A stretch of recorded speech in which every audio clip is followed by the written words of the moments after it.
A lot of driven athletes are hooked on training hard, and you're probably one of them if you're someone who suffers recurring injuries. You don't necessarily train 100% maximally or 10 out of 10 all of the time, but you'll find that most of the sessions you're pushing are getting up towards that 8 out of 10 intensity without any real back down days. The thing about this is that it can feel productive, but it can also be stalling your progress with training and competition outcomes. This used to be a real issue for me as well. I would always want to feel like I've had a productive training session, and emotionally I'd love to have felt like I've actually done some work. So I wanted to feel fatigued.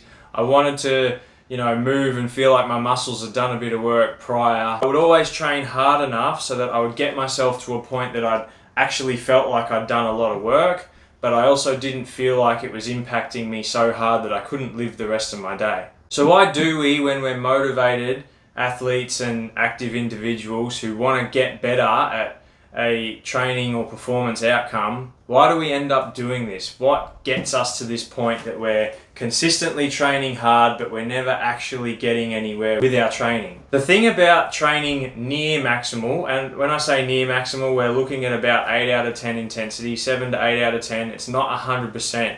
Most people will not train 100% maximal effort all the time because we know logically that that's not going to be good for us, but we just come slightly underneath that and hit a close to maximal session instead because we justify it by saying, oh, well, I haven't trained as hard as possible. I'm just going to train relatively hard instead because that's going to feel more productive for me. So this training does feel productive. It feels like the perfect middle ground for you to get something out of it, but also not overblow your fatigue at the same time. And it becomes this default intensity that you just go back to when you want to just get a training session done. You don't necessarily have something planned, or even if you do, you tend to just push it that little bit harder because you know you can. And this becomes more of like a comfort zone for those really disciplined athletes such as you or I. The problem with this is when you're training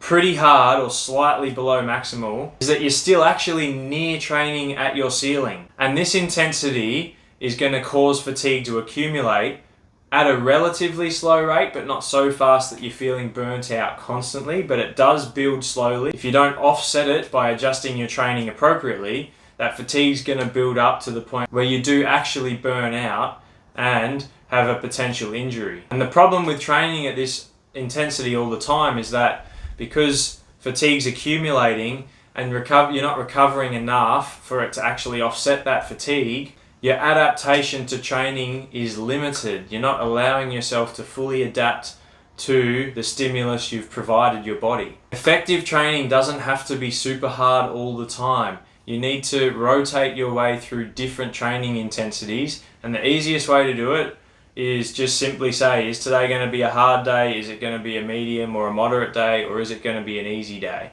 That's probably the easiest way to objectively identify what you're going to be doing.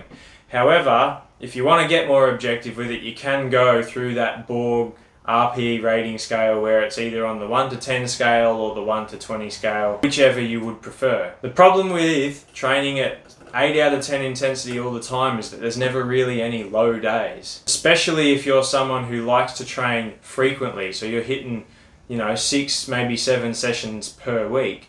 You're never actually giving yourself time to recover. And the other problem with training at this intensity all the time is that when you do need to have a hard session, you're already so fatigued that you can't actually get to the intensity required to make it hard. So what you're actually doing by default is just constantly putting yourself at medium to high stress without even actually trying. Why is this training method an injury risk? The reason is because when you're sitting near your ceiling all the time, you've got a smaller margin for error. And if you add any extra life stress to the equation where you have to travel, or you've got the kids who are keeping you busy, anything else that comes up that you weren't expecting, as soon as this stressor gets added to your system, you're going to overload yourself by default, and without the recovery to offset that injury risk shoots up.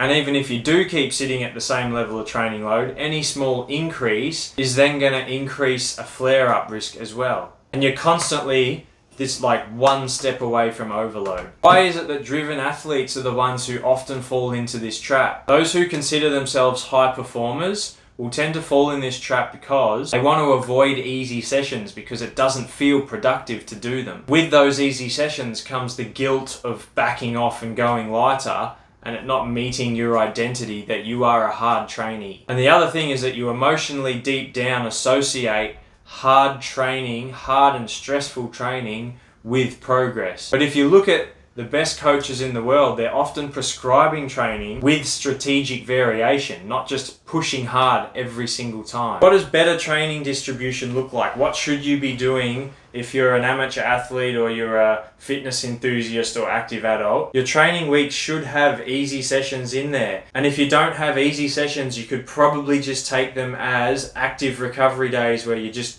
do a little bit of like mobility work or go for a walk or just get in the water and splash around a little bit. You should also have moderate sessions in there somewhere, and you should also have harder sessions in there as well. And the reason this works out better than just pushing at like medium to hard intensity all the time is that you're building in recovery so that then you can push hard when you need to. That's going to provide you a stronger adaptation signal as well, and it's going to allow you to build better long-term tolerance so that you can train more without having to worry about recurring injuries becoming an issue. Progress is not something that is built by constantly pushing to your limit.